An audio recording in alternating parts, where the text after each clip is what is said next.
Hello and welcome to Were You Not Entertained? I'm Daniel. I'm Rachel. And I'm James. And today we're bringing you an exciting summer blockbuster, which also goes by the name of Top Gun Maverick. Yeah. A long awaited sequel. Absolutely. It's, how long has it even been? 30 plus years. Like 30. It was 89, 87, something like that when it came out. Yeah. Yeah, man. It's been a minute. It's a very, very long time. Everybody's been wanting one for a very long time. Right. Watching a thing with Tom Cruise, a little interview with Tom Cruise.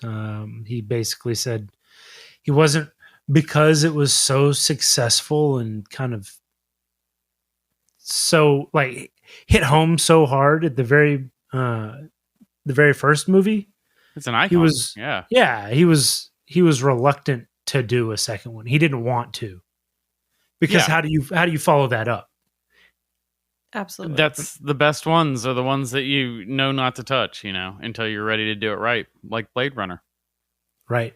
Yeah. I think that's another good example.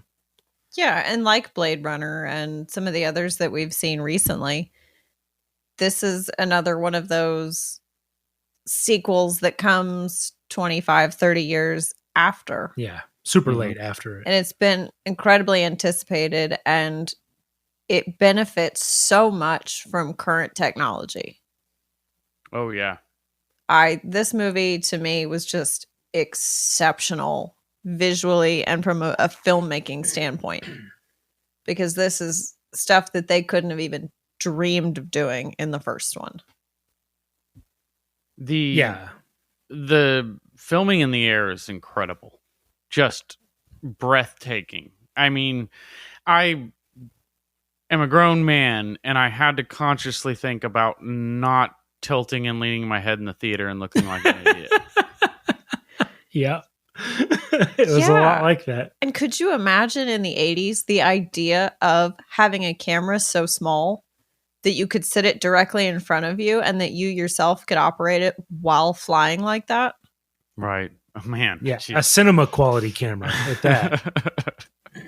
I think that was one of the best things that I've seen, because it doesn't necessarily utilize much CGI for this film.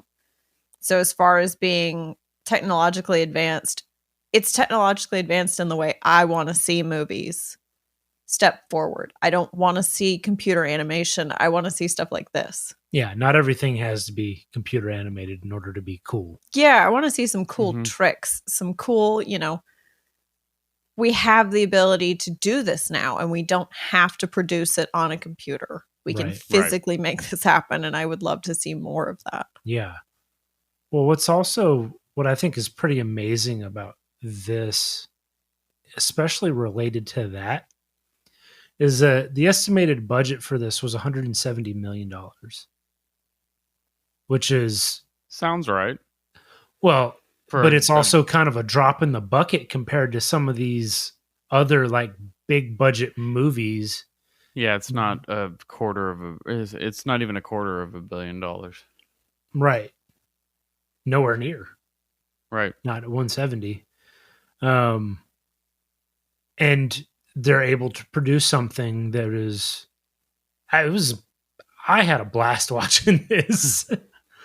We'll go ahead and say spoiler alerts for the movie, but spoiler alerts for my opinion on the movie.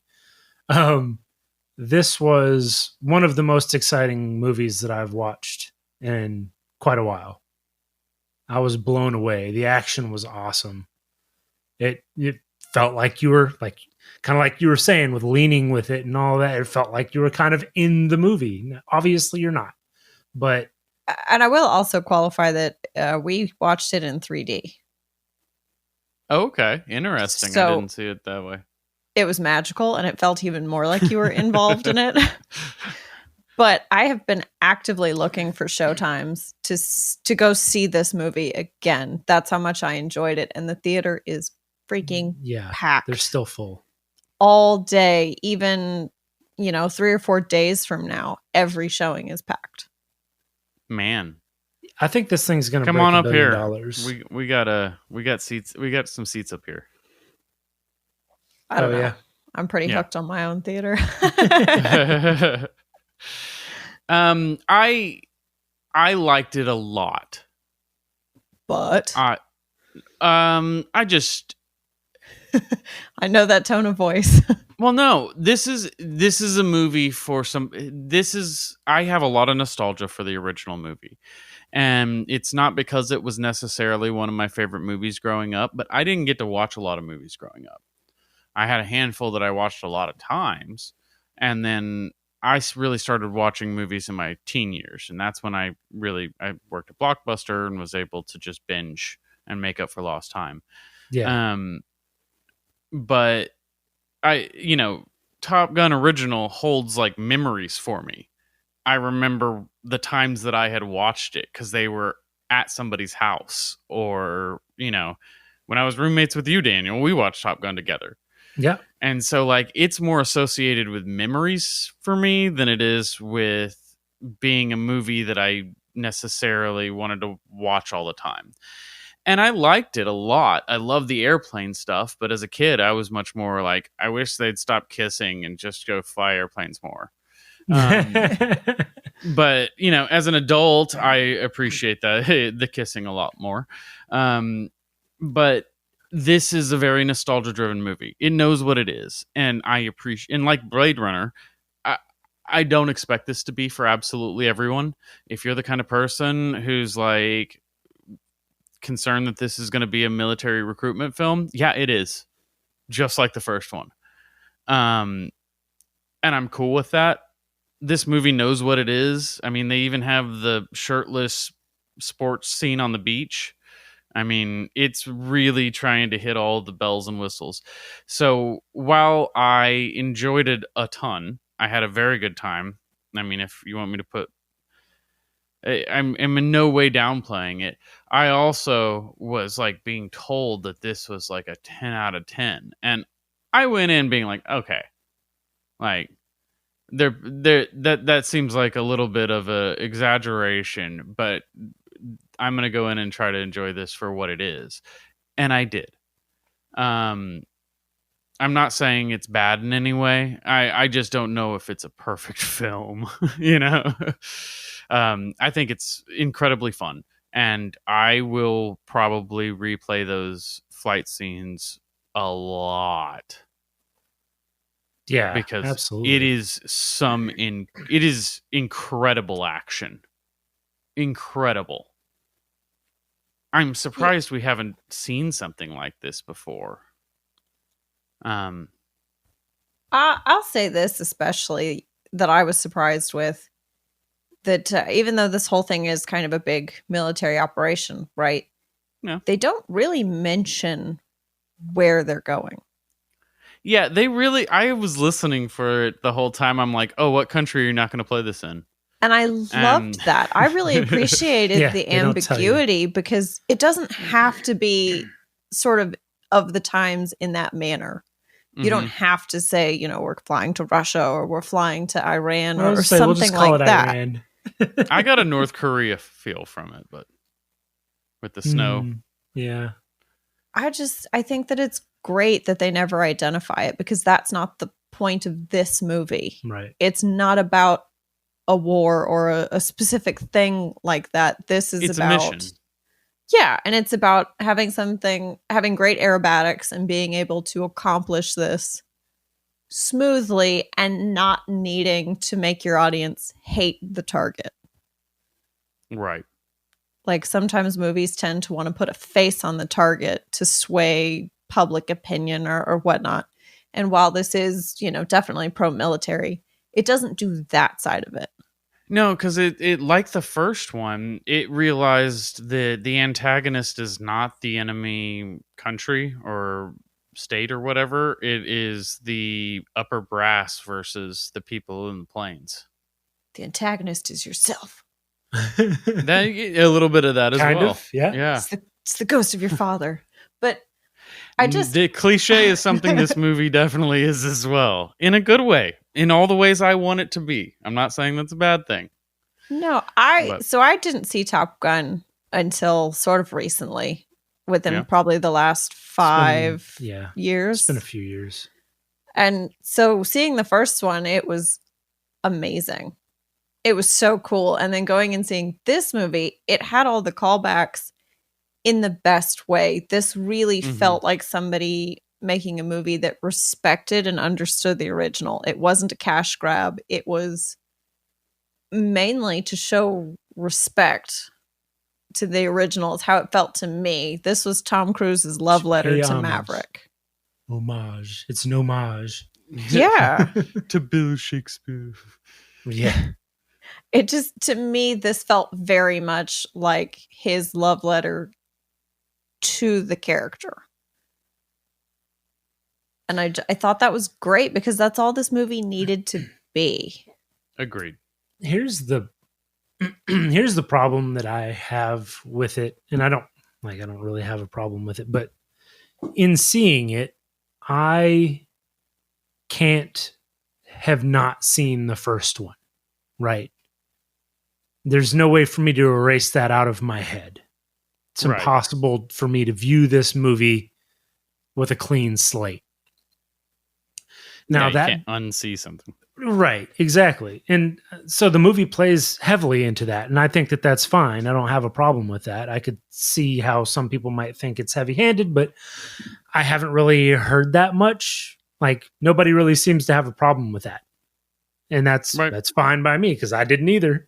But then it also makes me think on the other side of that, if I had never seen the original, this has a lot of the same. This movie has a lot of the same things as the first one did, and that's one of the reasons that we liked it originally. So, you could say that even if you haven't seen the original, this might have the same feel as the original, just more modern. Yeah, it's definitely got that incredible camaraderie between a group of people, and the story does have some mirrors. Yeah, absolutely. Because Rooster and Hangman is absolutely Maverick and Iceman. Right. And I think that this movie did a great job as far as casting, because they got a great group of people who worked well together and sort of understood what they were doing, because the cast picked out all their own call signs, and they sort of came up with the little stories. Yeah, and everything related to it. I want to know what Bob means.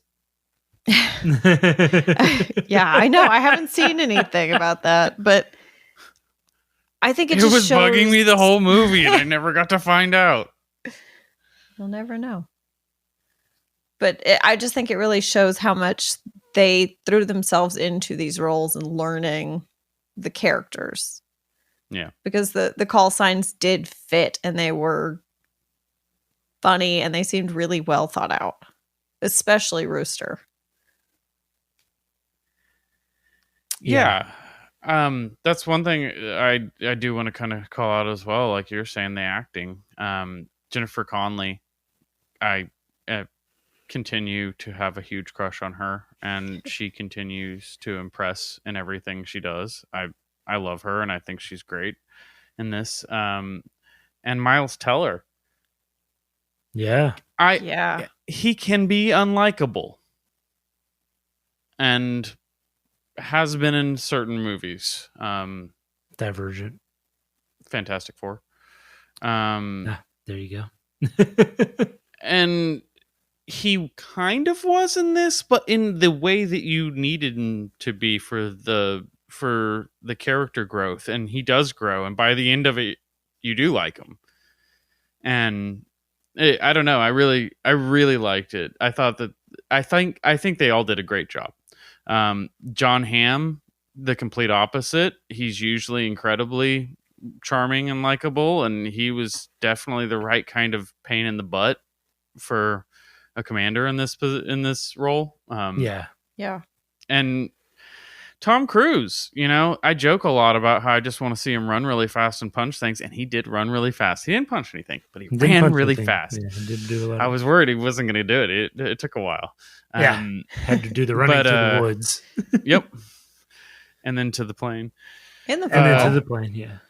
But it didn't do this. It didn't do the side pan Tom Cruise running fast thing, except for in the woods. But he was so emotive. He's really good, and he's a great actor. There's a reason why he's been incredible, so highly praised for so long. But like, I felt like he brought a lot of emotion to this, and it came out in his performance. Yeah, and I think especially the interactions between Maverick and Iceman. That was beautiful. I would imagine it was very natural for him to have so many emotions as well, just because they sort of based Iceman's progression on Val Kilmer. Right. And they've been friends since the original. Yeah, and I thought this was one of the great uses of technology because Val Kilmer's voice was so realistic. It does not feel like it's an AI voice. It feels like that's his voice. Right. I don't think it was for this. He has that AI voice, but I think that this was his son but that's doing his voice in this. That's what I mean. It's not him speaking. Right. They took his voice from old things and layered it. And that's how they got to this point because he can't speak. Yeah. And I just thought that was that whole role was really well done. And it was great that Tom Cruise really fought so hard to have Val Kilmer in the movie. And that they set it up and did it in a way that he could participate in such a pivotal role, but not have to be on screen as much. Right. Yeah. To tailor text something. Messages. Yeah. And which I did think was kind of cool. Mm-hmm. That they kind of bring them up in the beginning. Yes. So who's kind of been watching out for them the entire time. And then they're just trading texts. And that's when they show it too. Yeah. Yeah, exactly. He's well, that's when you it's not some get to the guy in the background. Yeah. Right. Sorry. No, that's fine. Yeah, and it fully explains why Maverick would be willing to come back and do something like this to begin with. Yeah, so I think it's like really cool how they were actually able to do that and have him in this, even though it was a small part, obviously. You only really get to see him on screen for a short period of time, but it's still like impactful to the story, which I thought was really great. Sometimes, you get instances where they bring people back into movies and they're not really like their part doesn't mean much, right? You're like, oh, they're here and they say something that might, could have some sort of purpose or whatever, but it doesn't mean much to the story itself. It's fan service. Right. Yeah, exactly. But this was worthwhile. It was, and it also played into the rest of the nostalgia of this movie. Mm-hmm. So I thought it was really, really cool that they did that. Yeah, and he was only on screen for a few minutes, but with the text messages, he feels like he's in the movie from the beginning. Exactly. And as far as other callbacks, I thought it was really great that they've still got Maverick riding in Kawasaki. Yeah. Mm-hmm. Because you gotta. But then also, even though he's got a different girlfriend, she still drives a classic 911. Mm-hmm. Yeah. There's lots of things. They fly the old plane. They sing Ring of Fire. They sing Ring of Fire? No, sorry. What's that Great song? Balls of Fire? Great Balls of Fire. That would have been a very different scene in both movies. Yes, it would have been. It kind of you start the beginning of the movie was very much the same. Well, the text is the same. Right. So the original intro is still there, but then absolutely the flyover. Well, yeah, I mean, just the The entire bar scene. opening Yeah. montage. Then they get to the bar, so that happens. Yep. Playing the, it was volleyball in the first one, and I forget what Football. it was. Some sort of football. It Yeah. was that they football were with playing. defense and offense simultaneously. That's what it was. Okay. No. Defense and defense, right? No, they were both playing defense and offense at the same time. That's why there's two footballs. They were both hiking at the same time. Yeah. Yeah, I thought they were just playing a single. Anyways, you can't play defense and offense. Yes, you can. That's the actual football game. No, they were playing them both at the same time. Each side. Never mind. Yeah, what else? I was trying to think of what else kind of plays back into that. Mustache. He gets to the mustache, sure. They get when he finally gets to the base. Again with Kawasaki, but like riding it next to the plane as the plane's taking off. So that was another. There's a lot. And then the actual plane. The original plane. Yeah. Makes its appearance. Yeah. I said yeah. Did you say? They steal one back. Yeah, they steal one. And it's definitely one of those moments where, oh my God, it's an F-14. I know exactly how to fly this. Well, isn't that convenient? But it was perfect, and that's the way the movie should have gone, in my opinion. Right. There's no reason not to just let it be predictable as hell because it was so much fun. And you don't expect a twist. Right. There was a point where there was a thought in my mind, they're going to kill Maverick. And they didn't, and I think that was the best choice. Are they really? Are they gonna? But no, which is fair enough.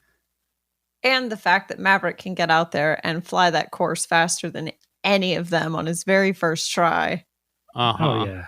Yeah. It's just so, of course he can. But it was great. And I think that was, I'm not bothered at all by the cheesy movie version. Show how it's done. It was pretty awesome. It was pretty awesome. That was one of those moments you want to go, yes. Yeah, exactly. Yeah, this is it's pretty well rated. It's got an 8.6 on IMDb. It's a 78 Metascore. Yeah. It's better than the original. By a lot. Mm-hmm. Now, one thing to say about that, however, is that these rating systems didn't exist when the original came out. So, I would be willing to bet that most of the people that were rating them are like younger people that have watched this old movie that everybody loves and just gone, meh. Yeah. Well, and it's got a 99% on Rotten Tomatoes. What, this does? Or? Yes, Top Gun Maverick. That's pretty good. People love it, and I just love seeing a movie in the theaters that is this popular and continues to be this popular. The worst reviews I've seen about it are, if you want really fast, awesome airplane action, then this is the movie for you. But ... And it's like, if you don't want that, then you shouldn't go watch this movie. If you don't want that, you shouldn't be watching Top Gun, because that's what Top Gun is. Right. Yeah. Look, if you're just be blatant. If you're expecting something that's, an Oscar film, this isn't it. And it shouldn't be. No.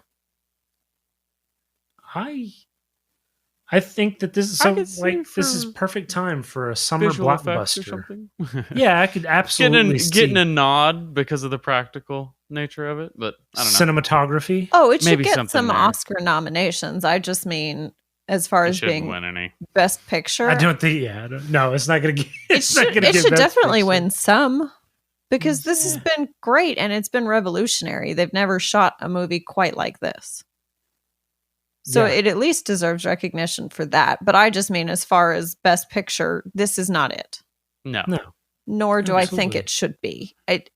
But it was They fun. wouldn't fit with the Oscar. Like, Yes. when you watch an Oscar movie, you know it. Yeah, you're This miserable. is But not it. you watch this and you honestly walk out of the theater with a smile on your face. Mm-hmm. And that's It was the fun. point of this. And I think that's the point of a lot of movies, and especially a summer blockbuster.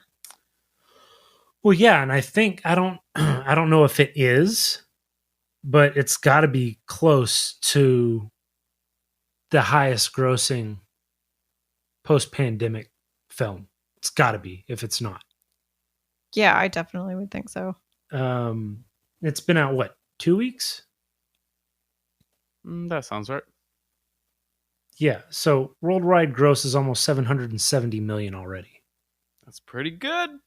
That is pretty good. I'm thinking good. it could hit. Think it could hit that billion. Yeah, it does say Top Gun Maverick is highest grossing movie of the year. Yeah. Yeah, I could I see it believe hitting the 1B at the end of it. Yeah, It's still absolutely. putting butts in seats. It is for sure. And I'd love to see it again. This is one of those movies.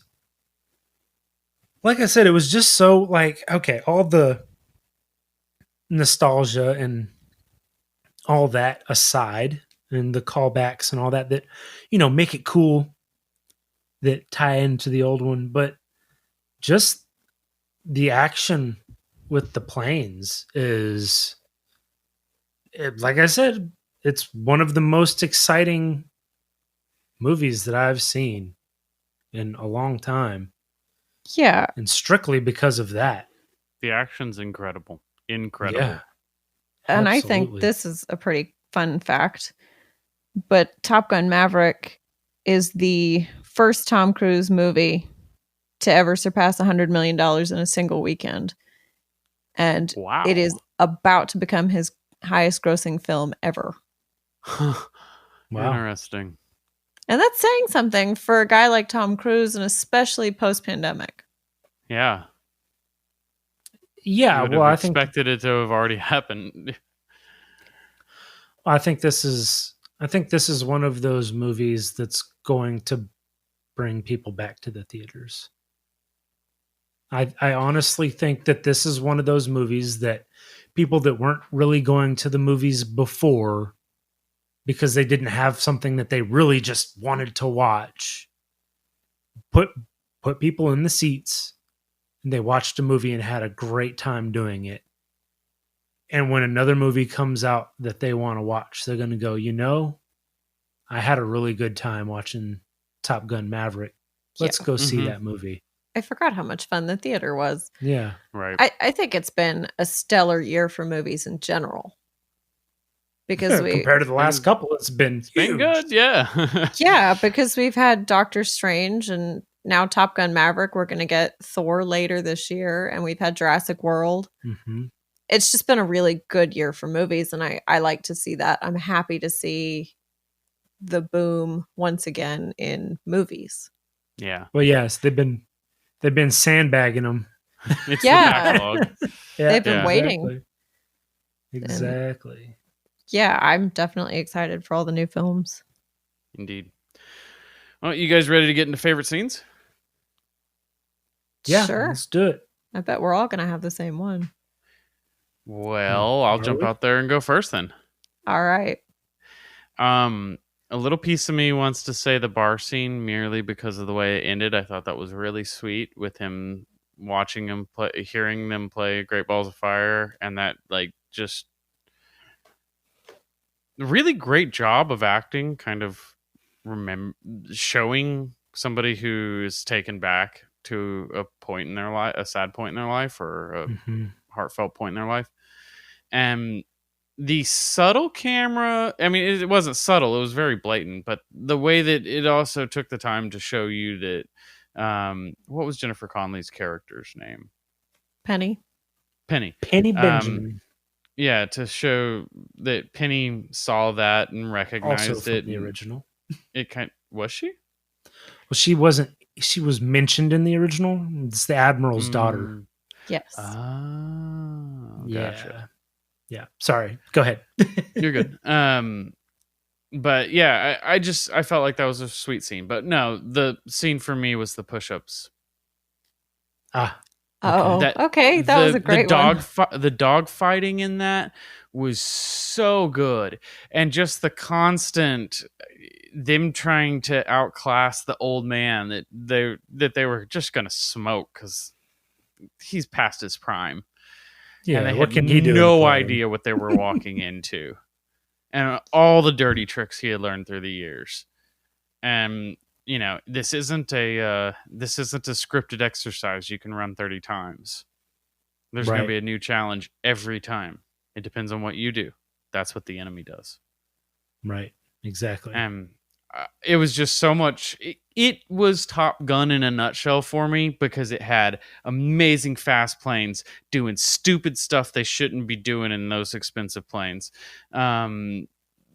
Tons of rivalry and consequences that aren't that dangerous, but you still don't want to do 200 push-ups. Right. And it just kind of encapsulated Top Gun really well for me, and you know, also had the near wait, no, the fate that was during the testing for the actual mission run, so that was a different scene. But anyway, super fun, loved it. That was my pick. Nice. Yeah, that was a really great one. I also enjoyed the absolute certainty that they were going to clean the floor with him. You're gonna have to do so many push-ups, and he didn't do a single push-up. Yeah, exactly. Yeah, that was a really good one. Just to show him. Yep. All right. Well, who's up next? I'll go. I'm getting the point. So I have to just take the absolute lowest hanging fruit, but I will first say my favorite moment of the movie is whenever Rooster goes back for Maverick. Oh yeah. And Maverick's so angry. Why are you here? You said don't think, just do. So I didn't think. It defeats his anger so quickly. He's like, oh damn, I did say that. Yeah, he's like, well, thanks for coming back for me. Yeah, exactly. I suppose you have a point. I thought that was a great moment. But that was good. My favorite scene was after that. It's once they do get in the F-14 and they get into the dogfight with the other two. I don't remember which. That was so great. Which planes those were. But when they're doing all the dogfighting and then they get to that moment where the plane does some incredible something, some trick, and they're both like, what the hell was that? Yeah, it was like a midair stall that it did. Yeah, it's like you killed all power and flipped the thing around, and that was nuts. I said it at the same time that they did. Yes. Yeah. And I thought that was hilarious. I thought that was so great because the whole movie they build up, you know, Maverick's incredible skill in a plane, which he definitely has. Yeah. But then even with all of his storied history and knowledge, that someone else could still pull off a trick that even he's like, oh my God. They're still in an F-14 and that's still a Gen 5 fighter. That's basically a enemy's version of a Raptor. Right. Absolutely. But just the dogfighting in that was amazing. The fighting was so cool and so good. And I just had a lot of fun with that. That felt like Top Gun to me. And I was sitting there thinking as well, like, this is going to be so dumb. There's no way they're going to get out of this. It's going to be like BS. And then the first thing he does is he cuts across and takes one out. And I'm like, it's one-on-one. They got a chance, man. And I was just along for the roller coaster the whole way. It was a great scene. That's a really good choice. It was. Yeah. There's a lot of scenes in this movie that I really liked. Mm-hmm. I really liked. Yeah, I think so. For mine, it was, and we talked about it, but it was when he came out and showed them how to do the run in the way he was trying to train them for it. Yeah. He had basically been, we'll just call him canned at that point. Dismissed. Yeah, Iceman's dead. Nobody's here to to watch your back or root for you anymore. You're done here. Get off my base. He goes out and essentially steals a jet. And while Cyclone, that was his call sign, while Cyclone was, trying to tell them, oh, we're just going to slow it down and we're just going to have to worry about the fight after. And, all these things that are like, you're all going to die. This is exactly the opposite of everything you should be doing. Right. And then absolutely none of them thought it could be done. Right. That none of them were able to pull off that. Yeah, they thought that we are the 2:30 time. We're the literal best of the best and we can't do it, so it's impossible. And then Cyclone reinforces that because he assumes it's impossible. Yeah. Which is pretty much the whole thing. And just takes away everyone's confidence. And then Maverick gets out there and has them set the timer for 2:15 and goes out and nails it. I mean, not only is this like that moment where you go, look, guys, this can be done. I'm not just talk. I promise. Which is important. It's important to know that it can actually be done. Yeah. It's like the 4-minute mile. The moment people realized it was possible, everybody started breaking it. Right. Exactly. Not me, man. I can't be a 4-minute mile. I'd be dead. Not everyone. It was hyperbole. There's no way you're getting me to run 5 feet. Like, I don't know. I could run a 4-minute quarter mile. Right. But anyway, so not only just to show, hey, this can be done, but also like to prove to Cyclone that this can be done and these guys can do it. This is the only way they survive. This is how you get them out and you get them back home. Do you want to? Yeah, this is the way it turns from a suicide mission into a crazy, stupid mission. Right. Exactly. Yeah, these are not. And then cements his position on the crew to go. Mm-hmm. Yeah. In doing so. Yeah. And also gets that amazing Maverick moment of, God, I hate you, but now I have to let you do this. Yeah. Yep. I want nothing more than to fire you or put you in prison, but right. I'm gonna let you do this. I can't even believe that I'm having to do this. Yeah, exactly. So that was mine. There's a lot to choose from. There really are. Yeah. Well, yeah, because nobody even mentioned the mission flight. Right. That was exceptional to come up over that mountain. Mm-hmm. Oh my God. That was crazy cool. That blew my mind. And the flip they do over the top. I love it. Mm-hmm. Yeah. Or like when Rooster finally makes the decision that he can go. He can do this. Finally remembers he's a fighter pilot. Yeah. Yeah. Good movie. It was very good movie. It was fun. Well, I think that wraps it up for Top Gun Maverick. Yes, it does. I think we've sung its praises enough. Indeed. Hopefully you enjoyed our coverage of the movie. If you did, then please go online and like and subscribe, and make sure to join us next time on Were You Not Entertained?